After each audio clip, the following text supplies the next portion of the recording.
It wouldn't be forgiveness if they deserved it. Like, you don't forgive somebody who didn't do anything wrong. You forgive when somebody did do something wrong. So it's not wrong to release this. It actually heals you instead of holding on to them.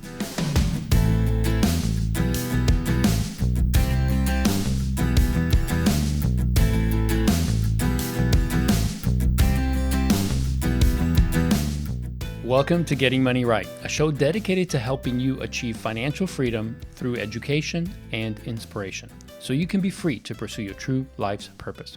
We are your hosts, Leo Sabo and David Thompson, and on today's episode, we're going to help you identify the root cause of your financial problems.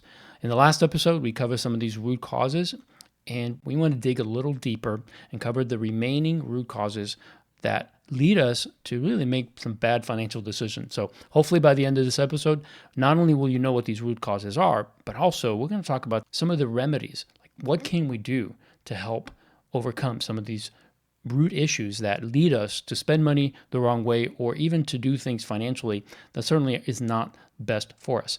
Now, there are at least three major components of every single person, and we'd argue that there are actually four. One is mental. Right? It's our minds, it's how we think. Two is our emotions. This is our soul.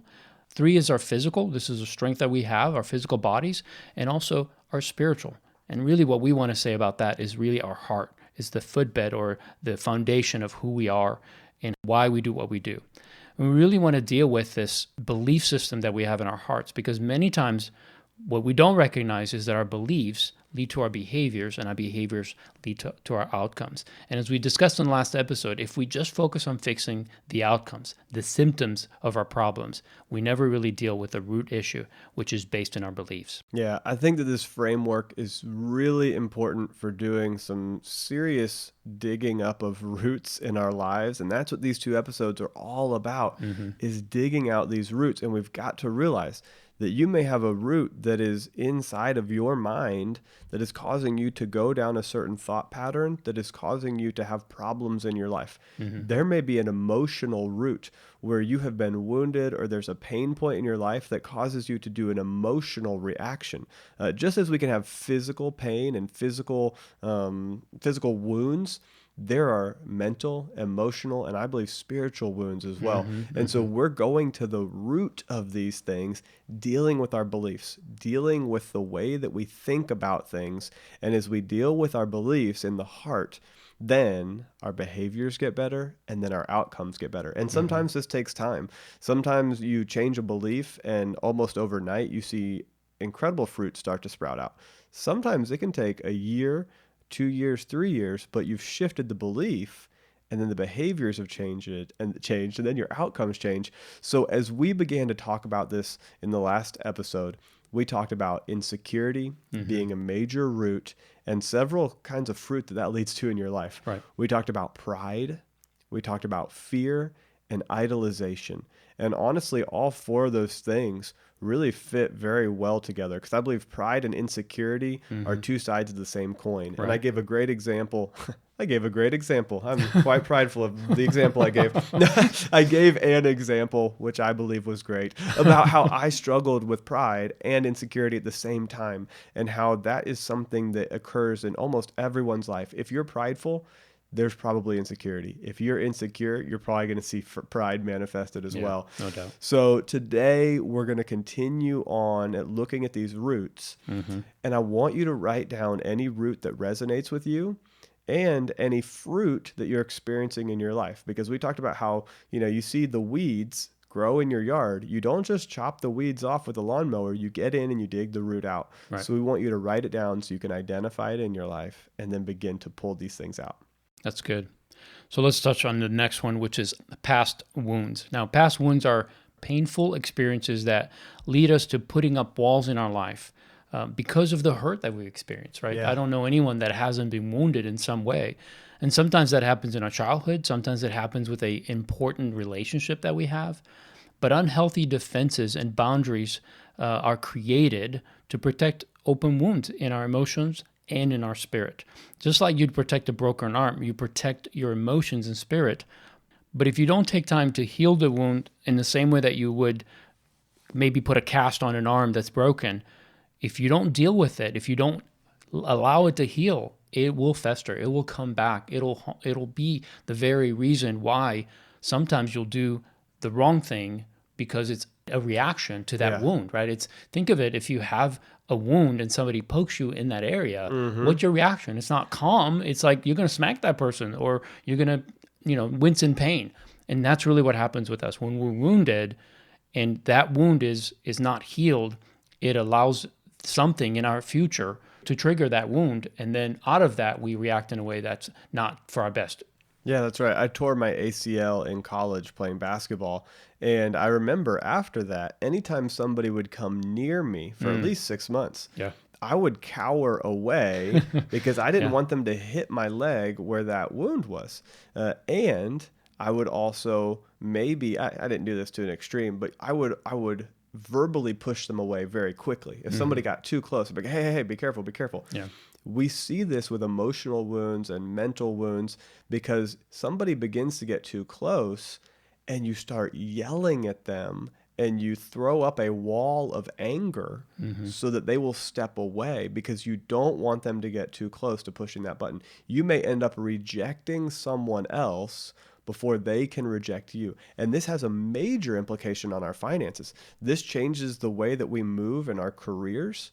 This changes the way that we relate to our spouses. You are going to have a very difficult time coming into unity if you have a hidden wound that you're not aware of and your spouse isn't aware of, and every time they get too close in a certain area, and this could be, really practical stuff. Hey, I'm gonna go out to eat and grab some food for us and the kids, and you react with anger or fear or anxiety because of a wound from childhood where maybe too much money was spent eating out and there wasn't enough, in the house for other important items. There are so many places where you may have something beneath the surface and that wound needs to be healed. So these past wounds often lead to the next root problem, which is inner vows. Yeah. And when you're wounded, you throw up a wall or a defense and you vow to yourself inside that you will never experience that pain again. And you make a promise. I will never allow somebody to cause that kind of pain in my life again. And so I will never allow myself to feel insecure in my clothes. Maybe you grew up in hand-me-downs, and so you make an inner vow, I will never make my kids wear second generation clothing or wear unstylish clothing because you experienced a pain. And so you make a vow that promises no matter what, even if we have to take on debt, even if it causes me to fight with my spouse, even if it causes me to have other problems in my life, I will not allow this pain into my life. And so this is something that can cause you to become controlling in your family. It can cause you to become controlling in your work, and it can cause you to lose control in your finances. And that is a major problem. So a lot of times these wounds lead to personal vows. David, you mentioned the clothing thing, and I've actually had an experience where I've actually counseled a couple and saw how this actually played out in their marriage and in their communication, because the wife was raised in a fairly affluent home. The parents had enough money, but for whatever reason, her father wouldn't buy her name brand clothes. So she's the only kid in her group of high school friends who did not have name brand clothes, and she felt embarrassed by that. So then as she grew up, of course, she never wanted to feel that way again. So she made an inner vow and said that I will never allow my children to ever feel this way. So now they're meeting with me over their finances, and one of the arguments they had was over their clothing budget. They only set aside X amount, and they were spending 3-4 times that. And the husband was just like, I don't know what's going on. I keep telling her not to, but she keeps doing it. It was a major fight. I remember in this particular situation, I had to step out of the office and said, you guys need to have this out. I'll come back in about 5 minutes, get it out. Otherwise, we're done. I literally told them, have it out. I'm going to step outside and let you do it. And literally, they got very vocal, and then eventually I came back in and were able to continue. I can only imagine. But they were so angry at each other, and all of this was because of their own past. It was because of her past wounds due to this. And it wasn't the only issue, but it was one issue that became so clear because as I had the conversation with her later, she reached out to me and just wanted to get some more help. And as I was talking just with her, she opened up and told me the story. And then I thought, well, gosh, you made an inner vow that said, I will never let this happen. And the interesting part was that it didn't actually help her children. I asked her, well, how do your daughters feel about, going shopping and spending money? She's like, oh, they hate going shopping with me. Because she kept pushing these clothes on them, even though they're like, I don't need that many clothes.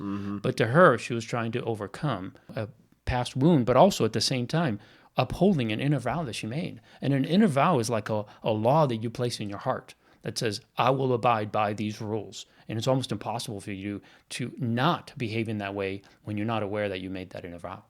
That's absolutely incredible how this can affect every socioeconomic status of person. Because you're talking about somebody who lived in a fairly affluent area growing up, but it was because they were around other people that were affluent that even though they had clothing, they had food, they were taken care of as a child, Right. they didn't have the same type of clothing as the kids that they were hanging out with. And it ended up not only affecting their life, but then their kids' lives. And when they grew up, their spouse's life. But this is somebody who came from an affluent area. I mean, this can affect you. These emotional, mental, physical, and spiritual areas affect you no matter where you grew up, no matter what state you live in, what country you live in, how much money you have. These are real struggles that every person has.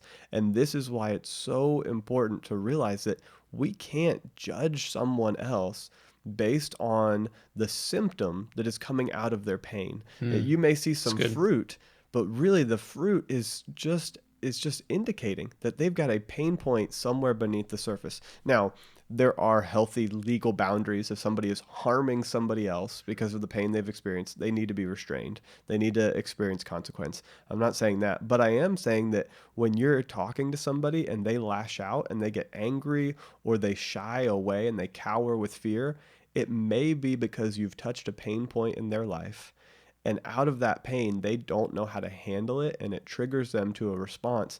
And I believe that our best response is to be as graceful and kind and loving and to help bring healing into that situation, not to slam into that wound. Right. So, past wounds, inner vows, and then the next one is bitterness. And bitterness is really unbelievably terrible. This is the bitter frustration where you have allowed basically poison to seep into your life, and it starts with something so small. It starts where you expect something to occur, Right. and it doesn't occur, a missed expectation. And this could be a number of things. You expect your spouse to do something for you, and they didn't even know you were expecting it, and they didn't do it. But now you're offended. You have this mixed expectation that leads to an offense. Now, this could be in your spouse relationship. This could be with a boss. This could be with your parents. But that missed expectation leads to an offense in your life. And that offense causes a wound. And this goes to the wounds we were just talking about. It leads to anger. And that anger lets the bitterness start to seep in to your mind, into your heart, into your emotions. And this is bitterness. Bitterness leads to wrong beliefs about other people, about yourself, and eventually those wrong beliefs affect your finances, affect your decisions, and affect your relationships. But it starts with a missed expectation. It's so small. And this is extremely important because if somebody has not fulfilled the expectation that you had on their life, if you go down this journey of the expectation leading to the offense, leading to the wound, leading to anger, leading to bitterness, and you stay in bitterness, man, that root, that weed is going to grow up over and over and over in your life. So you need to be aware that being bitter towards someone or something, you could be bitter towards a government. You could be bitter towards an organization. You could be bitter towards a company. You could be bitter towards a place that you've worked. But that bitterness is like you drinking poison, hoping that that other individual or that organization gets sick. And it's not going to happen. You're going to get sick, and they're going to keep living their life not even aware probably of the bitterness that you're experiencing. And we'll talk about how to deal with some of these things at the end of the episode, but I want you to be aware that this is something that can dramatically impact your life. The next one we want to talk about is lust. Now, I know this is kind of a big one because it's kind of a shocking thing to talk about, especially on a financial podcast, but there's two big components of lust, and really it has a huge implications on our finances. First of all, it's lusting after possessions and having an uncontrolled desire for more. And this can be big or small. It really doesn't matter what the lust is for, but it's having a consistent, uncontrolled desire in your life that leads to heavy consequences. It doesn't matter what you overspent on or what you overfocus on. It's an uncontrolled desire. This is the problem that we have to deal with. Another one, of course, is sexual lust. And if you consider the industry that has grown up around this topic or this issue, the fact that it destroys millions of lives in America and really throughout the world today. These addictions lead to broken marriages. It destroys finances. And it's really a broken view of the dignity that God intended for marriage and each person in that marriage. Yeah, lust goes across a large spectrum because lust is any unhealthy desire. It's uncontrolled. But when you look at lust in a sexual component and how this goes back to the beliefs, to the behaviors, to the actions and outcomes, right? If you go to the belief that it's okay for me to lust after something that doesn't belong to me, if I allow that belief into my heart and I lust after another person, right, physically, sexually, or I lust after an object, and if I believe it's okay for me to do that, think about it, lusting after a person from a sexual standpoint. If I lust after another woman that's not my wife, then over time, that is going to seep into my behaviors. Sure. And that is going to then begin some conversations with my wife that is going to create major problems because she's going to be feeling insecure. She's going to be feeling like I don't care about her. She's going to be feeling all of the beliefs that I believe that I thought, oh, this doesn't harm anybody. I can have these thoughts. I can do this without any repercussion, without any damage. As soon as that comes to the light without a healthy surrounding, all of a sudden now I've got marriage problems. And those marriage problems, if you go through a divorce, not only do you cut your finances in half, you have to pay lawyers and you go through an emotionally turbulent time, which affects your career and your friendships. This is a very expensive route. Yeah. But people think, oh, well, it's just, I just had this really deep desire for this thing. And when I say lust of the eyes, you can lust after a physical object. You can lust after a position or a status. But here we have seen sexual lust literally destroy families, which then affects kids, which generationally creates problems across whole people groups. And so this is something that you need to be aware of. And if it's something that you're struggling with, any form of lust, then this is a root that needs to be dealt with because it will lead to practical problems and then will lead to outward behaviors that lead to then outcomes that you don't want in your life.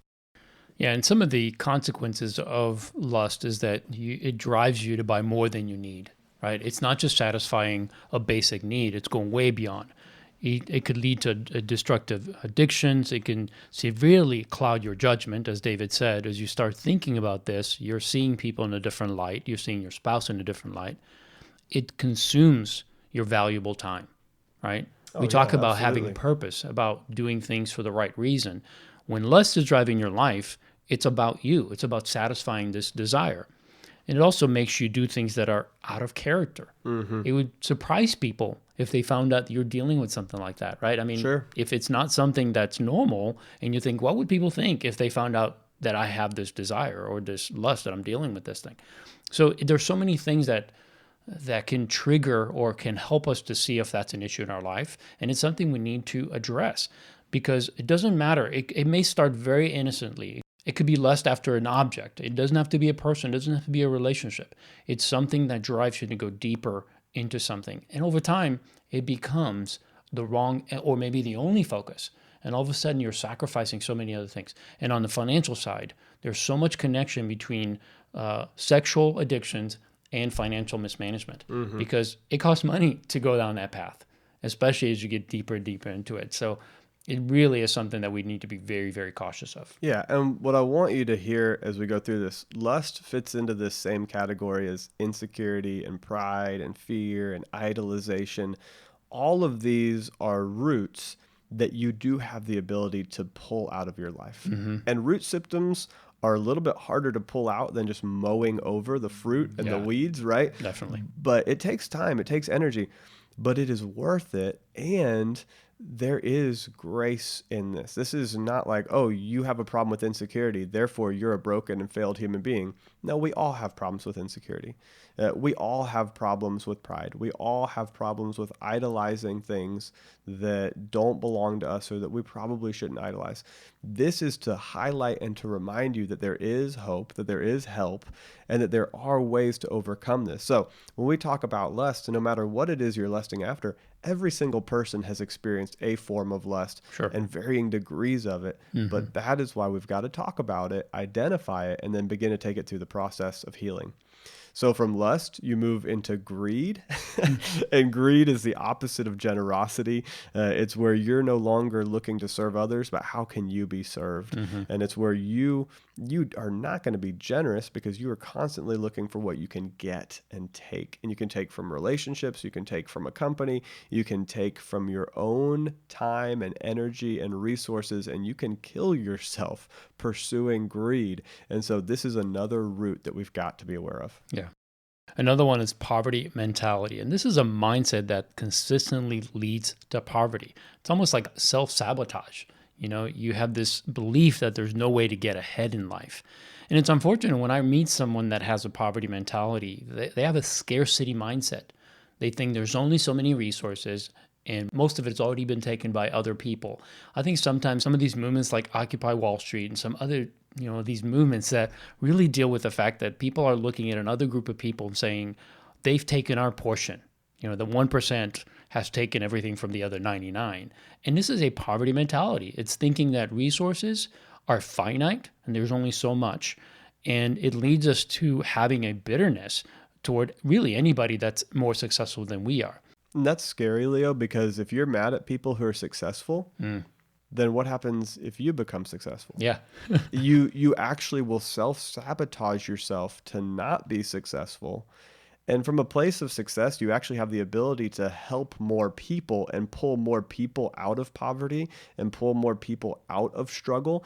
And so if you're self-sabotaging yourself to get to a successful position, you'll never achieve that success.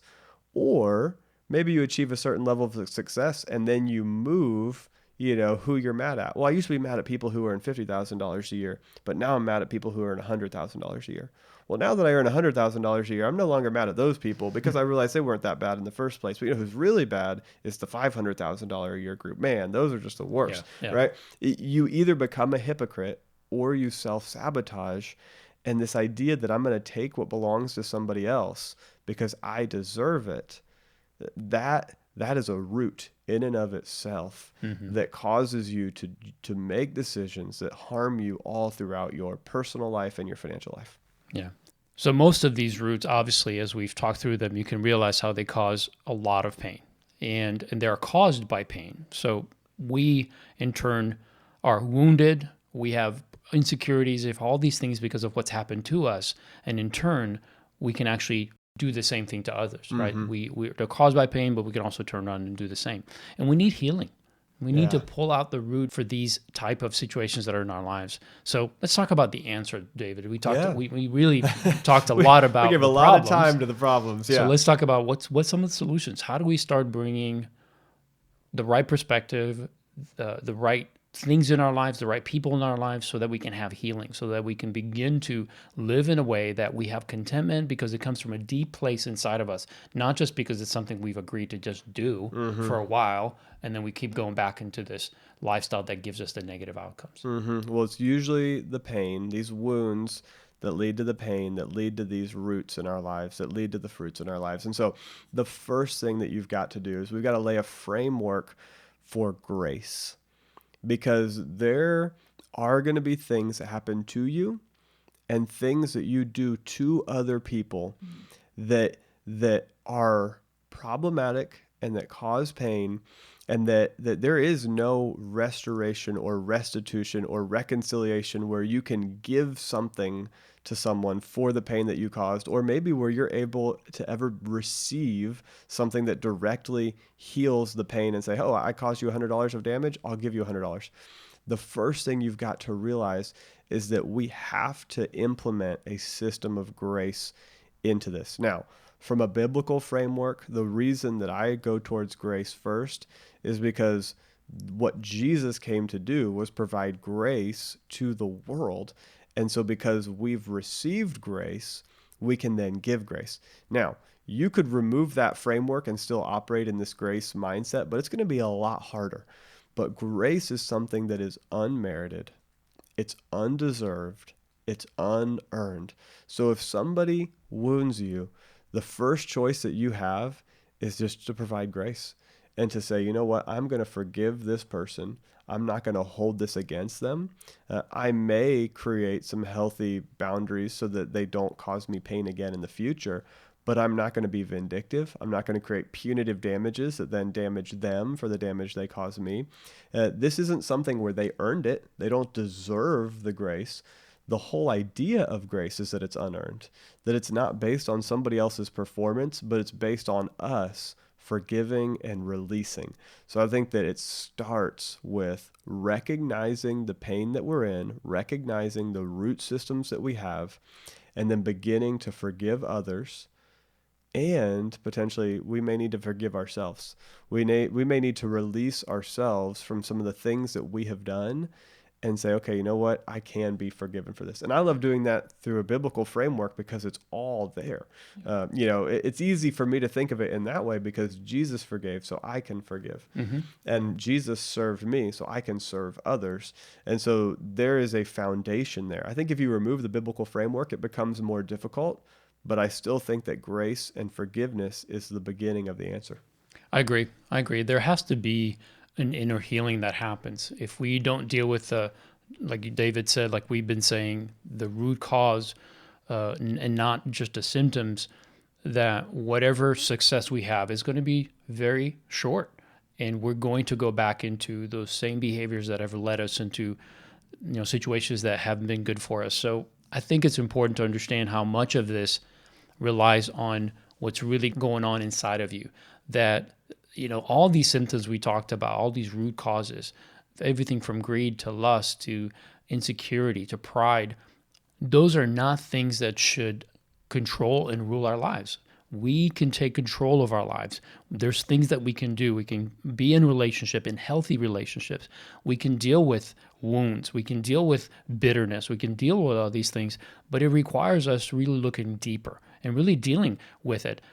Whenever I would see our daughters have an argument when they were growing up, especially when they were teenagers, they had this season in their lives where they just couldn't stand each other, and it's because there was insecurities going on and there were things going on in their lives that were a little bit different, but yet they didn't see that they were really no different than they were, a year ago. But one was growing up faster than the other, so to speak. There was about 2-year difference between them. And every time there was an argument, it was because there was an overreaction to something. And the overreaction is what I wanted as a parent. That's what I wanted to focus on. Mm-hmm. I said, it's okay to have arguments, but this overreaction to this issue, she borrowed my blouse or whatever. I said, that's a problem. Let's deal with the real problem, not the fact that she borrowed your shirt or whatever. Yes, we can deal with that in a very practical sense. You need another shirt, we'll buy you one. But that's not the issue. The issue is, why did you overreact where it blew up in the way it did? Mm-hmm. So if you recognize that in your life, that something happens, that you have an overreaction, whether it's because of the way you spend money, because of the way your spouse spends money, or other things that trigger this, let's look a little deeper. Yeah. Is there something prideful inside of us that makes us do things that are financially damaging to us and to our families? Is there unforgiveness that leads us to be bitter and prideful toward others and really want to dominate? The way we have greed, and that's what drives us, where we overcommit to work and to whatever in order to win. And if we don't look deeper, then we're just going to be almost driven by our emotions. Mm-hmm. And it feels helpless and it feels frustrating when all of this stuff seems to just be happening to us. But I want to say that it's really not happening to us. We just need to pause, reassess where we're at, and ask ourselves, why did I have that reaction? Yeah. All right. So let's talk about inner healing a little deeper. Yeah. So, okay, just like you would have physical trauma that we've talked about, where you get hit by something maybe in the arm and it causes bleeding underneath your arm, mm-hmm. which leads to a bruise on the surface, right? Well, just like you would mend or treat a wound, you would put a salve over it, right? If you had an open cut, you would put some Neosporin on there or something to first cover and remove any infection. Then you'd put a Band-Aid over it so that it could begin to heal. In the same way, when you find yourself with an emotional wound, a mental wound, a physical wound, a spiritual wound, you have to take time to go to heal the root, that inner healing, not just the surface level, because it takes time inside for that bruise in your arm to heal internally, for the bleeding to stop, for the bruise to go away. So when you do this, usually you are wounded in an unhealthy relationship. And the answer to bring health usually starts by working with someone in a healthy relationship. Right. So it's very rare that you can self-heal when you discover one of these roots. It's not impossible. It is possible for you to identify the root and begin to give grace to others and give grace to yourself, to forgive others and forgive yourself. That is possible, but most of the time, there are enough little lies that you've begun to believe about yourself or about other people, or false belief systems that have snuck in, that it requires you working with somebody else who can be a mirror and show you the things you can't see about yourself. So one, it's great to work with a professional psychologist, a licensed professional counselor who their whole job is to help identify some of these wrong belief systems and identify some of those roots. That is a great way to begin this inner healing journey.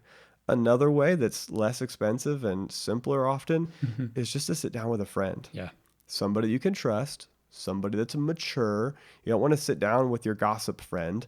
You want to sit down with the friend who's 5, 10, 15 years ahead of you in life experience, has a mature outlook on who you are and who they are. They're fairly healed, so that when they come to help address the problems where you're hurting, they don't trigger themselves. So you can't go do this with a friend who's already likely to be triggered by a wound, because you're basically peeling back the Band-Aid and saying, hey, we need to heal the inside of this. Will you work with me? Will you be like a surgeon who begins to repair the inner tissue of this wound? I would say not just a friend, but look for a mentor. Look for somebody who has experienced these things and is down the road. And personally, I've gone to pastors that specialize in this. I'm a pastor, and we have a whole team of pastors at the church that I work at that do this kind of ministry, helping people to heal inner wounds and heal pain and past hurts and trauma so that they don't have the reaction. So inner healing, I believe, happens actually in community. And I say community, one-on-one with somebody, or sometimes even in group community where we work together on an issue. I think that's one of the places that it starts. Yeah, that's good. I'd also want to go a little further with the mentor that David mentioned, and that is maybe a financial mentor or financial coach. Big time. And it doesn't have to be anyone that's an expert in this. What I love about working with people one-on-one is not helping them to put a budget together or helping getting them out of debt, all of that. Yes, that has a certain amount of joy to it and freedom. So yes, I celebrate that with them. What I really enjoy is when we walk down the road for a while, maybe 6 months to a year, and I'm able to serve as that mirror for them from time to time when they're thinking about making a purchase, where I can say, well, let's talk through it. What makes you want to do this? Let's dig deeper. It's not just, well, there's an impulse buy, I want to buy something. Let's talk about why do you want to buy this? Because it doesn't fit your financial picture right now. It would be a stretch for you to do it. So what's causing you to even have this struggle? Like, you have a budget in place that should guide your decisions, but all of a sudden your emotions getting in the way, right? I mean, think about it. You put a plan in place. If you just followed it, everything would work out great. We talked about investing for weeks now. Yeah. And we said, if you just put it in place and just do what you're supposed to do, I mean, we could have just done one episode for about 3 minutes long that said, just do what you're supposed to do. Yeah. And that's the end of the story. But we know that doesn't work. Because the reason it doesn't work is because we're dealing with so many things that are based on our emotions. So if you think about a financial coach or someone that can serve as a financial coach, somebody that you can have a meeting with once a month and just be open with and say, here's what we spend money on, or here's what we're thinking about doing.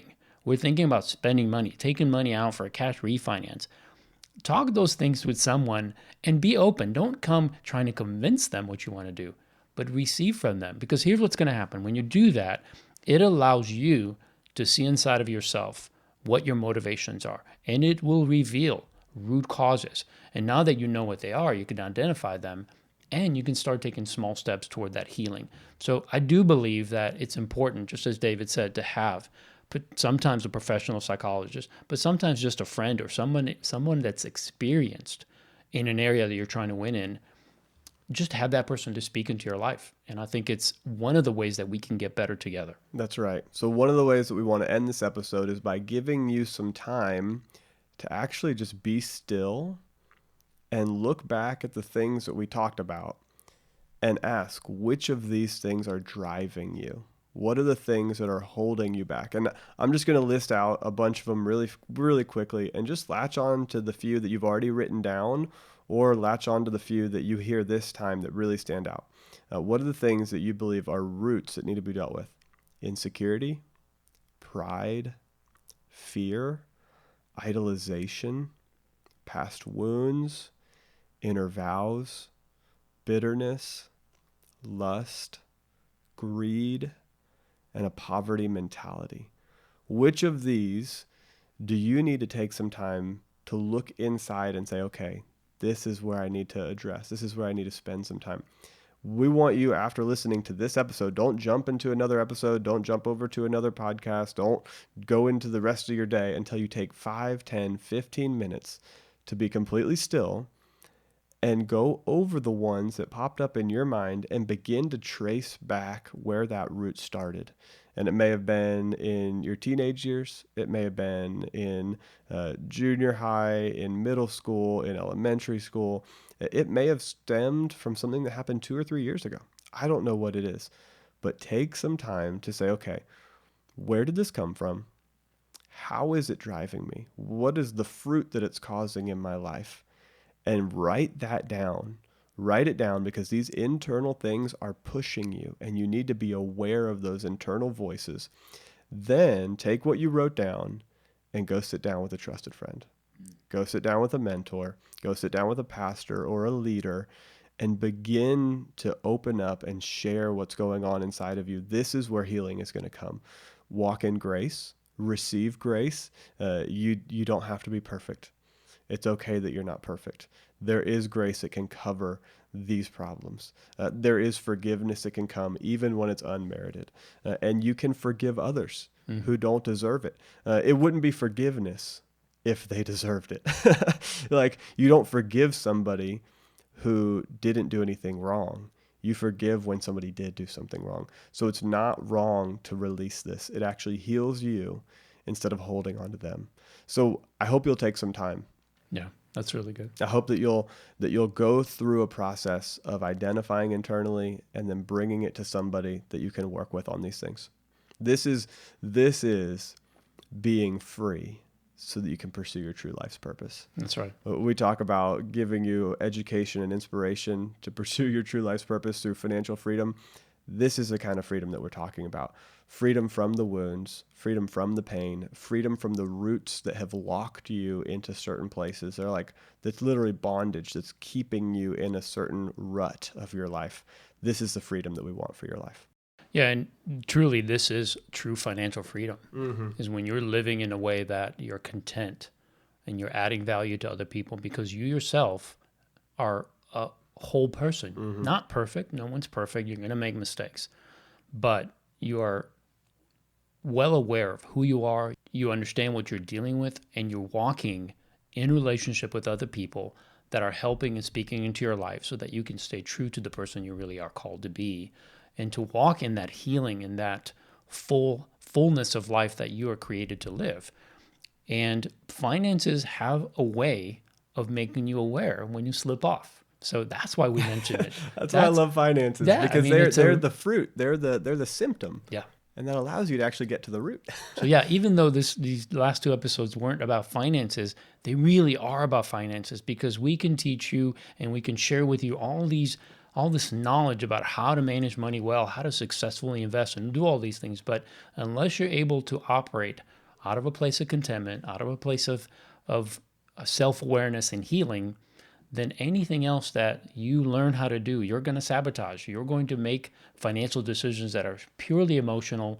And unfortunately, because they're coming from a bad root, you're going to have a bad fruit. And our desire is that you would have good roots so you'd have great fruit. That's right. Well, I hope that you enjoyed this episode. I hope that you'll share it with somebody, because every person that I've ever met is dealing with some root in their life, is dealing with some broken belief system. So I hope that you'll immediately share this episode and the previous episode and let them go through this 2-episode series on dealing with roots and root causes of financial problems and financial wounds. This is not only going to bring healing in your life, but it's also going to bring healing in other people's lives. So please take some time and share this episode. This is one of the reasons that we have stewardshippastors.com, is so that we can help people, whole communities of people, get the kind of information that will bring healing not only to their finances, but to every area of their life. It's one of the reasons that Leo writes so much on his personal website, leosabo.com. And he has blogs, and we have the podcast, and we have tools, because we really want to bring healing to other people's lives. We really want to help other people. So take some time, share this on LinkedIn. Literally go on LinkedIn and share it. Go on to Facebook and share it. Go on to Instagram and share it. Wherever your favorite social media place is, jump on there, share this 2-part series, say a few good things about it. Give a 5-star in the Apple iTunes, rating system.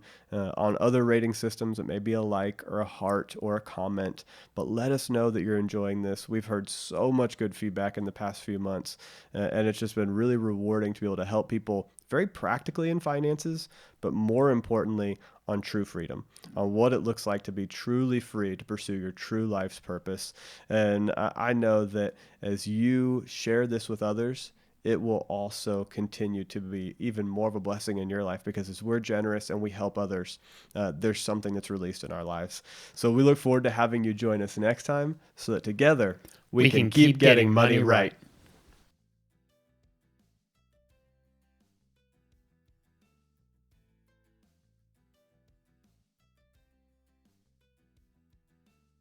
I think it's important to understand how much of this relies on what's really going on inside of you. That, all these symptoms we talked about, all these root causes, everything from greed to lust to insecurity to pride, those are not things that should control and rule our lives.